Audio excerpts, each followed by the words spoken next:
ഇപ്പൊ ഇതിനകത്ത് പാടുന്നു പൂർണ്ണിമ ഇങ്ങനെ ഇരിക്കുന്നു ഒന്നും ഒരു അറിയായിരുന്നു ഇവര് ചേച്ചി എന്റെ അടുത്ത് ചോദിച്ചു ഇടയ്ക്ക് ഇതെന്താണ് രാജീവേ ഇത് രാജീവിനോട് പറയും ഇതെന്ത് ഇവ പതിവില്ലാതെ എന്താ അറിയണ്ട കുട്ടിക്ക് അത് എങ്ങനെ ഒപ്പിച്ചു എന്നുള്ളത്. കാരണം അമ്മയുടെ എന്തെങ്ങനെ ഒപ്പിച്ചു സോറി കോ ആർട്ടിസ്റ്റ് അമ്മ നിങ്ങളുടെ ഒരുമിച്ച് വർക്ക് ചെയ്യുന്നതിനിടയിൽ സാധാരണ നമ്മളിങ്ങനെ എന്തെങ്കിലും ഒരു സ്പാർക്ക് വന്നാൽ തന്നെ അയ്യോ കൂടെ അമ്മയുണ്ട് എന്നുള്ളൊരു പേടിയൊക്കെ വരും. പക്ഷെ അതിനിടയിൽ നിങ്ങളുടെ റിലേഷൻഷിപ്പ് എങ്ങനെ നിങ്ങൾ അത് മൂവ് ചെയ്ത് കൊണ്ടുപോയി? ഒരിക്കലും നമ്മള് ഒന്നാമത്തെ കാര്യം എനിക്കിതൊന്നും ഇപ്പൊ പറയേണ്ട കാര്യമോ എന്നാലും പറഞ്ഞു പോകേണ്ട വളരെ ഇമ്പോർട്ടന്റ് ആയിട്ടുള്ള ഒരു കാര്യം എന്ന് പറയുന്നതേ അന്നത്തെ കാലഘട്ടത്തിൽ എനിക്ക് സംസാരിക്കാൻ പറ്റുന്ന അല്ലെങ്കിൽ എനിക്ക് വൈബ് ചെയ്യാൻ പറ്റുന്ന ഇന്നത്തെ ഭാഷയും പറഞ്ഞാൽ ഭാഷയും കൂടെ നോക്കി ഇന്നത്തെ ഭാഷയിൽ വൈബ് എന്ന് പറയുമല്ലോ അതുപോലെ സമപ്രായക്കാരൻ അദ്ദേഹം ഉണ്ടായിരുന്നുള്ളൂ. വേറെ എല്ലാരും പ്രായം ചെന്നവരാ. പിന്നെ ഞാൻ ഈ വയസ്സായ ആൾക്കാരുടെ കൂടെ കറങ്ങി അടിച്ച് നടക്കും. ഞാൻ എന്നെ കൊണ്ട് മിക്കവാറും അതെടുക്കൂ ഇതെടുക്കൂ കുട്ടി ലൈറ്റ് ഓഫ് ചെയ്യൂ ഫാൻ ഇടൂ ഓടി നടന്ന് കാര്യങ്ങൾ ചെയ്ത് 19 വയസ്സല്ലേ ഉള്ളൂ. 19-20 വയസ്സ് സമയത്ത് അതേ സമപ്രായക്കാര് സിനിമ സെറ്റിൽ ഉണ്ടാവുക എന്ന് പറയുന്നത് വളരെ കുറവാണ്. വളരെ കോ ആക്ടേഴ്സ് ഉണ്ടെങ്കിലേ ഉള്ളൂ.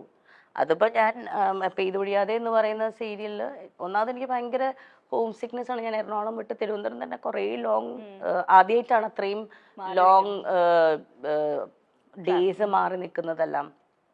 പിന്നെ നമുക്ക് ഒരു ഷോട്ട് കഴിഞ്ഞ് അഭിനയിച്ചാൽ ബുക്ക് വായിക്കും അത്രേ ഉള്ളൂ. പിന്നെ അതല്ലാതെ കുറെ നേരം ക്യാമറ അദ്ദേഹത്തിന്റെ കൂടെ പോയി സഹായിക്കും, കുറെ നേരം ഡയറക്ടർ സാറിനെ കൂടെ പോയി സഹായിക്കും. ഇതൊക്കെ തന്നെയുള്ളൂ. അപ്പോൾ അത് കഴിയുമ്പോഴത്തേക്കും ഇന്ദ്രൻ ഈ പറയുന്ന പോലെ ഇന്ദ്രൻ നാഗർകോയിലാണ് ആ സമയത്ത് പഠിച്ചുകൊണ്ടിരുന്നത്. എഞ്ചിനീയറിംഗിന് പഠിച്ചുകൊണ്ടിരിക്കുന്ന സമയമാണ്. അപ്പോൾ ഇന്ദ്രൻ ഈ അമ്മേനെ ലൊക്കേഷനിൽ കൊണ്ടുവിടാൻ വരും. പിന്നെ ലോങ് വീക്കെൻഡ്സ് ഉള്ള സമയത്തൊക്കെ സെറ്റിൽ വരും. നമ്മൾ ഓരോ കാര്യങ്ങൾ പറയും. ഒബ്വിയസ് ആണല്ലോ. ഇപ്പൊ ഇന്ന് ഏതെങ്കിലും നമ്മളുടെ വീട്ടിലൊരു ഗ്യാതറിംഗ് നോക്കിയാൽ തന്നെ നമ്മുടെ കുട്ടികളെല്ലാവരും സമപ്രായക്കാരോടൊപ്പം അല്ലേ സംസാരിക്കുക. അങ്ങനെ സംസാരിച്ചു തുടങ്ങിയതാണ്. പിന്നെ സെയിം ടേസ്റ്റ് ഓഫ് മ്യൂസിക് ആണ്. പറയുന്ന കാര്യങ്ങളിലും കുറേ ഈ പറയുന്ന പോലെ റിലേറ്റ് ചെയ്യാൻ പറ്റി എന്നുള്ളൊരു സംഭവമുണ്ട്. And I don't know what happened, when happened, it just happened. Yeah. അതാണ് അതിൻ്റെ ഏറ്റവും ബ്യൂട്ടിഫുൾ ആയിട്ടുള്ള സംഭവം. ബിക്കോസ് ഇപ്പോൾ 20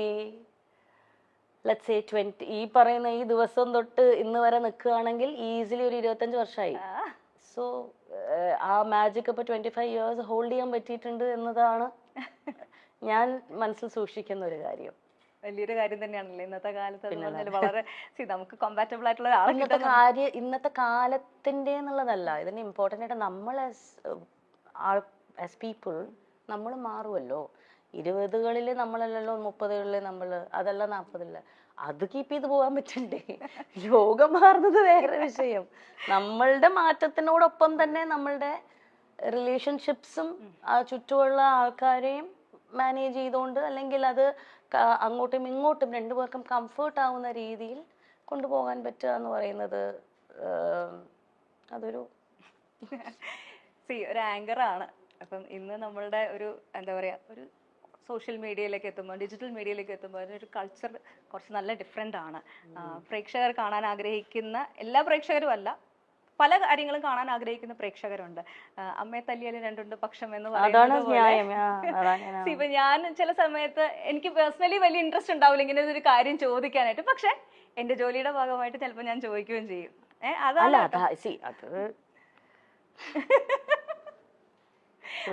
അപ്പൊ ആ ഒരു അങ്ങനെ ഒരു ആങ്കറിങ്ങിൽ വന്നിട്ടുള്ള ഒരു മാറ്റം. ഇപ്പം ഇന്റർവ്യൂസ് ഇതേപോലെ കഥ ഇതുവരെ അല്ലാതെ തന്നെ ഒത്തിരി നല്ല നല്ല ഇന്റർവ്യൂ പ്രോഗ്രാംസ് ചെയ്തിട്ടുണ്ട്. ഞാനൊക്കെ കണ്ട് ഒരുപാട് നമ്മുടെ അപ്പൂസൊക്കെ ഭയങ്കര ഫാനായിരുന്നു കേട്ടോ. കഥ ഞങ്ങളുടെ ചാനലിൽ തന്നെ ഇങ്ങനെ ഒരു ഷോ കോൺസെപ്റ്റ് കൊണ്ടുവന്നത് കഥ ഇതുവരെ ഇൻസ്പയർഡ് ആയിട്ടാണ്. അപ്പോൾ താങ്ക് യു. അപ്പോൾ ഈ ഒരു മാറ്റം ഇപ്പം ഞാനിത് പറയാൻ കാരണം മല്ലികാമ്മേനെ ഏത് ഇന്റർവ്യൂവിൽ കണ്ടാലും ബേസിക് ആയിട്ട് ചോദിക്കുന്ന ഒരു കാര്യമുണ്ട് മരുമക്കളെ പറ്റിയിട്ട്. അപ്പം അമ്മ എന്തെങ്കിലുമൊക്കെ പോയി പറയുകയും ചെയ്യും. അത് കിട്ടാൻ വേണ്ടിയിട്ട് നമ്മൾ എന്തെങ്കിലും ഒരു സാധനം ഇട്ട് കൊടുക്കും. അത് നിങ്ങൾ ചിരിക്കൊന്നും വേണ്ട, അമ്മ നല്ല മിടിക്കുക. അമ്മയ്ക്ക് അറിയാം നിങ്ങൾക്ക് എന്താ വേണ്ടെന്ന്. അതുകൊണ്ടാണല്ലോ നിങ്ങൾ പിന്നെ ചോദിക്കുന്നേ. നിങ്ങൾക്ക് ആവശ്യമുള്ള സാധനം അമ്മ തരുന്നുണ്ടല്ലോ, അത്ര അറിഞ്ഞാൽ മതി എനിക്ക്. സോഷ്യൽ മീഡിയയിൽ എന്താണ് ട്രെൻഡ്, എന്താണ് പ്രേക്ഷകന് വേണ്ടത്, എന്താണ് ചാനലിന് വേണ്ടതെന്ന് കൃത്യമായി അറിയുന്ന വേറൊരു വ്യക്തി ഉണ്ടോ എന്ന് എനിക്ക് ഇപ്പോഴും സംശയം. അമ്മയുടെ ഞാനെപ്പോഴും അത് പല ഇന്റർവ്യൂസിലും ഞാനത് പറഞ്ഞിട്ടുണ്ട്. അമ്മയുടെ പ്രായത്തിൽ അത്രയും റെലവെന്റ് ആയിട്ട് നിൽക്കാൻ പറ്റുക എന്ന് പറയുന്നത് ഭയങ്കര ഡിഫിക്കൽട്ടായിട്ടുള്ള ഒരു കാര്യം തന്നെയാണ്. അത് ഇന്നത്തെ ജനതയ്ക്ക് എന്താണ് ഇഷ്ടം, അല്ലെങ്കിൽ ഇന്നത്തെ ജനതയ്ക്ക് റിലേറ്റ് ചെയ്യാൻ പറ്റുന്ന രീതിയിലുള്ള കാര്യങ്ങൾ സംസാരിക്കുകയും അവർക്ക് മനസ്സിലാവുന്ന രീതിയിൽ അത് എക്സ്പ്രസ് ചെയ്യാൻ പറ്റുക എന്ന് പറയുന്നത് ഭയങ്കര ഇമ്പോർട്ടൻ്റ് അല്ലേ. അപ്പം അമ്മ അതിൽ മിടിക്കുകയാണ്. ഞങ്ങളുടെ ചാനലിൽ തന്നെ വന്ന പ്രോഗ്രാമിൽ വന്നൊരു വേറൊരു സാധനം കൂടി ഞാൻ കാണിച്ചു തരാം കേട്ടോ. അമ്മയുടെ ആൻസർ പറഞ്ഞു, ഇത് കേട്ടിട്ട് മരുമക്കളുടെ റെസ്പോൺസ് നമ്മൾ ഇതിൻ്റെ ഒരു റിയാക്ഷൻ ആക്ച്വലി വേറെ വന്നിട്ടുണ്ടായിരുന്നു. ഇത് ട്രോളാണ് കേട്ടോ, ഞങ്ങൾ ചാനലുകാർക്കുള്ള ട്രോളാണ്. കുറച്ച് ഫ്രഷ് ക്വസ്റ്റ്യൻ എടുക്കട്ടെ. മല്ലികാന്റിക്ക് ഏറ്റവും ഇഷ്ടമുള്ള മരുമോൾ സുപ്രിയാണോ പൂർണിമയാണോ? ഇന്ദ്രജിത്താണോ പൃഥ്വിരാജാണോ മല്ലികാന്റിക്ക് ഏറ്റവും ഇഷ്ടം? അടുത്തത് റാപ്പിഡ് ഫയർ ആണ്. 3 ആളുടെ പേര് പറയാം, അതിൽ ഒരാളുടെ പേര് മല്ലികാന്റി പറഞ്ഞേ പറ്റുള്ളൂ. മല്ലികാന്റിക്ക് ഏറ്റവും ഇഷ്ടമുള്ള പേരക്കുട്ടികൾ ഇവരിൽ ആരാണ്? അലങ്കൃത, പ്രാർത്ഥന, നക്ഷത്ര. ഇഷ്ടമില്ലാത്തത് പറയാട്ടാ. ഏറ്റവും സെൽഫിഷായ മരുമോൾ സുപ്രിയാണോ പൂർണിമയാണോ? ഇത് നിങ്ങൾക്കെതിരെയുള്ള ട്രോളാണ്. മല്ലികാന്റി പോയല്ലോ, ഒരു ഫ്രഷ് ക്വസ്റ്റ്യൻ കൂടി ഉണ്ട്. ഇന്ദ്രനാണോ പൃഥ്വിയാണോ? നല്ല മക്കൾ ഇവരാരാണ്? ഇതിന്റെ വേറെ സംഭവം ഒറിജിനൽ സാധനം ഞങ്ങളുടെ ചാനലില് മല്ലികാമ്മയുടെ ഷോ വന്നപ്പം വന്ന ക്വസ്റ്റ്യൻ ഓഡിയൻസിന്റെ ഇടയിൽ നിന്ന് വന്നതാണ്. ചെറുതായിട്ടെങ്കിലും ഒരു അമ്മായിയമ്മ മരുമകൾ പോരുണ്ടെങ്കിൽ ആ പോരെടുക്കുന്ന ആരെടുത്തായിരിക്കും? സുപ്രിയ. എനിക്കത് ഇഷ്ടമേ അല്ല. ഞാൻ എന്നെ കിട്ടത്തില്ല പോരിന്. ഞാൻ ഇവരുടെ കൂടെ താമസിക്കത്തില്ലല്ലോ. പിന്നെ പോരെടുക്കാൻ ഇതെങ്ങനെ പോരെടുക്കുന്നത്? ഞാൻ നിൽക്കത്തില്ല. ഞാൻ വേറെ അത് പറയാൻ മക്കൾക്ക് വലിയ പരാതിയാ കൂടെ ശ്രദ്ധിക്കാതെ. അതല്ല, അതുകൊണ്ടാണ് ഈ സ്നേഹം.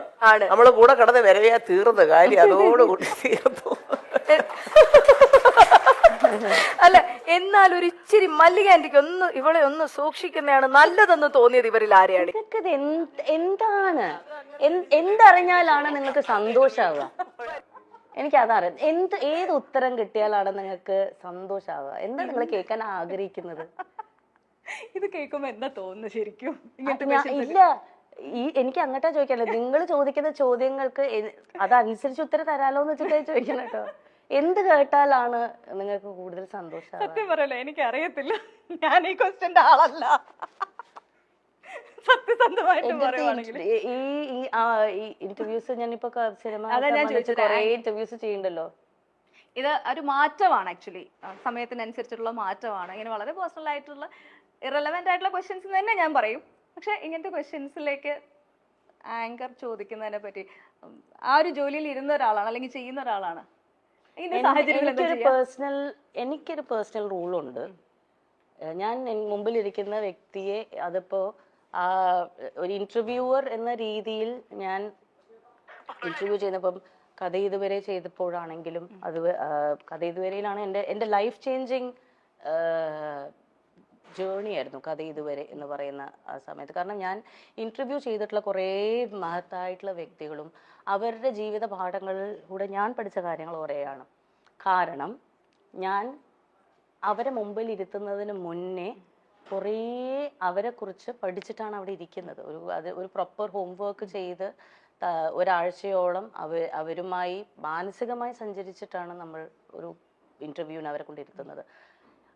ആ സമയത്ത് എനിക്ക് ആ മുമ്പിലിരിക്കുന്ന വ്യക്തിക്ക് ഏറ്റവും ഉചിതമായിട്ടുള്ള അദ്ദേഹം അവിടെ ഇരിക്കുമ്പോൾ അദ്ദേഹത്തിന്റെ മനസ്സിൽ ഓർത്ത് വെക്കാൻ പറ്റുന്ന സന്തോഷം, അല്ലെങ്കിൽ അദ്ദേഹത്തിന് സന്തോഷം കൊടുക്കുന്ന കുറച്ച് നിമിഷങ്ങൾ മനസ്സിൽ കൊടുക്കണം എന്നത് മാത്രമേ ഞാൻ വിചാരിക്കാറുള്ളൂ.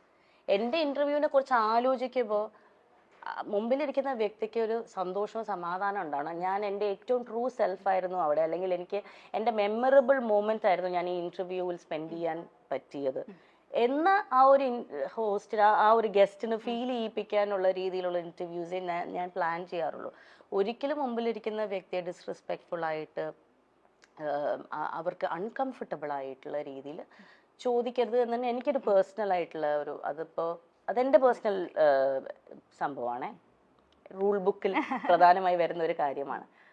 അതുകൊണ്ട് തന്നെയാണ് ഞാൻ അധികം ഇന്റർവ്യൂസും ചെയ്യാത്തത്. കാരണം ആരെയും ഞാൻ കുറ്റം പറയുകയല്ല, കംഫർട്ട് ലെവൽ ഭയങ്കര ഇമ്പോർട്ടൻ്റ് ആണല്ലോ. ഇപ്പം ചോദിക്കുന്ന ചോദ്യങ്ങൾക്ക് കംഫർട്ടായിട്ടുള്ളവർ ആൻസർ പറയും, ചിലവർക്ക് അത് അൺകംഫർട്ടബിൾ ആണ്, അവരത് പറയില്ല. പക്ഷെ ഇന്റർവ്യൂവിനെ സംബന്ധിച്ചിടത്തോളം നിങ്ങൾക്ക് അത് പറ്റില്ല. നിങ്ങൾക്ക് ഒരു സർട്ടൻ കോളം ബുക്ക് ഉണ്ട്, അത് ടിക്ക് ചെയ്തേ പറ്റുള്ളൂ അല്ലേ.